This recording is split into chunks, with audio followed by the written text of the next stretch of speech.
So guys, last season was rough for us, and when a team struggles like that, you already know what happens. The coordinators usually take the blame, and that's exactly why we moved on from Cliff Kingsbury. And honestly, that move tells you something else too. It tells you Adam Peters still believes in this roster, because when a GM trusts his players that much, the pressure lands right on the coordinator to figure it out.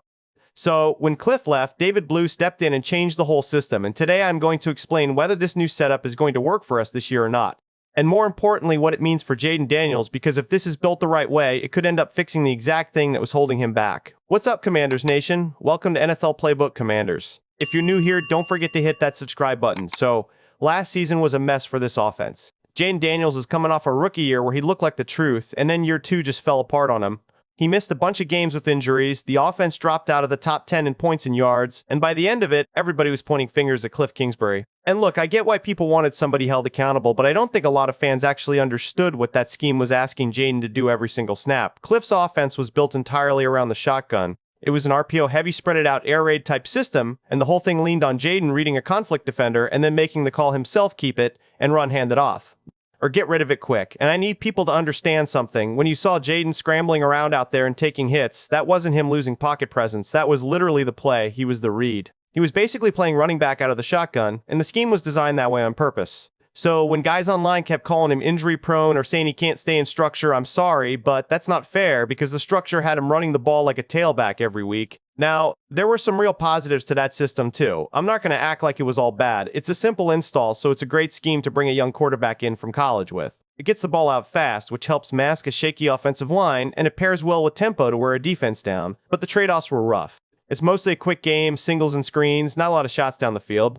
It caps route depth because the offensive line has rules about how far downfield they can go, and once you get into the red zone or short yardage, the whole thing kind of collapses because the spread formation just doesn't leave you enough grass to work with. And the biggest issue, the one that actually matters most for Jaden, is that it put him in harm's way over and over again. RPO keepers are just a risk for a franchise quarterback, and we saw exactly what that cost us. So, that's why the front office made the change, and honestly, when a team goes out and fires a coordinator after a season like that, it's usually a pretty normal move around the league. What stood out to me, though, was how fast Cliff landed on his feet. He was gone by early January and had a new role on another staff within a month, so this wasn't some guy sitting around unemployed. There was clearly still a market for him even after a rough year.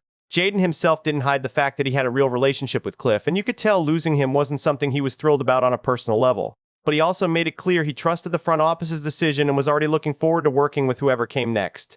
And from what's come out since, it sounds like there was a real disconnect behind the scenes between Cliff and the front office over how this offense should actually be run, which honestly lines up with everything we're about to get into. Then David Blough got signed, and from everything that's come out of OTAs and minicamp, this is not a small tweak, this is a full identity change.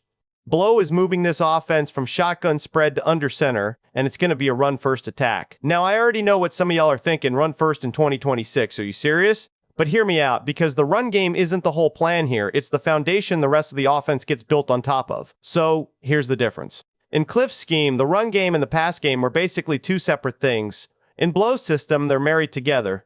Zone runs are going to be the base of everything, wide and inside zone, and off of that you get play action and boots that look exactly like the run at first glance. So now instead of defenses just teeing off and watching Jaden, linebackers have to respect the run, which means they're stepping up, which means it opens up throwing lanes behind them. That's how you create explosive plays, not by asking one guy to make something happen with his legs every single snap, but by making the defense wrong before the ball is even snapped. And this is the part that actually fixes Jaden's biggest problem. He's not getting phased out as a runner completely, let's be clear about that, because you still need defenses to respect him as a dual threat.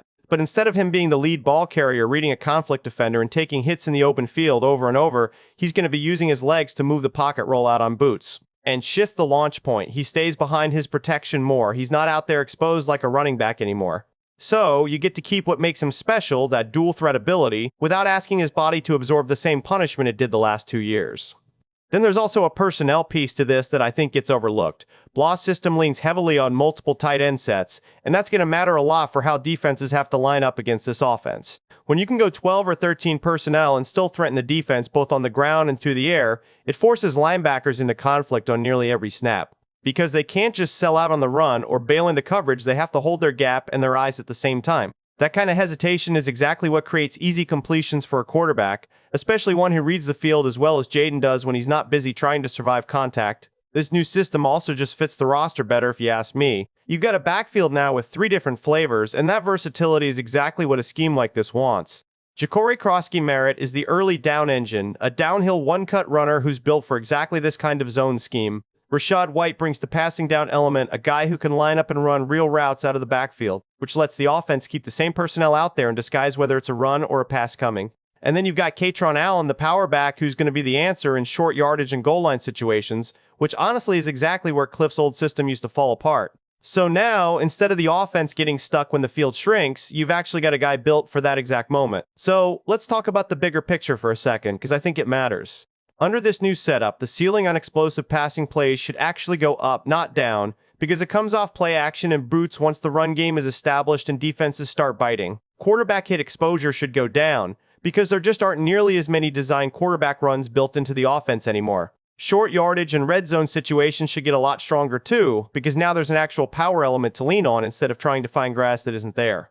The one trade-off is that zone blocking takes real chemistry up front. The offensive line has to be locked in together, but this group has been playing next to each other for a while now, so that shouldn't be some huge adjustment. I also think there's something to be said about how this protects Jaden mentally, not just physically. When you spend 2 years being the built-in answer on nearly every play, there's a wear that comes with that beyond just hits absorbed. Now he gets to operate more like a traditional pocket passer with legs as a weapon rather than legs as the whole plan. And that shift alone should let him play with a little more patience in the pocket instead of feeling like he has to bail and create something out of nothing every time a read gets muddy. I know some of you are still going to miss the tempo and the quick strike stuff, and look, that's not disappearing completely, it's just not going to be the entire identity of this offense anymore.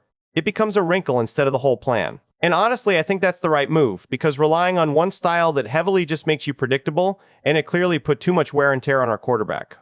So, when you step back and look at all of it, I really do think David Blough walked in here and fixed the exact thing that was holding Jaden Daniels back. It wasn't his talent, it wasn't his decision-making, it was a scheme that treated him like a running back and dared him to survive it. Now he's in a system that protects him, still lets him use his legs on his own terms. It actually builds the passing game off a real run identity instead of asking him to create everything from scratch every single week. Now I want to hear from you guys. Do you think this new system actually keeps Jaden Daniels healthy for a full 17 games this year? Or do you think old habits creep back in once the games start counting for real? Drop it in the comments. I read every single one of them. Until next time, I'll see you guys in the next video.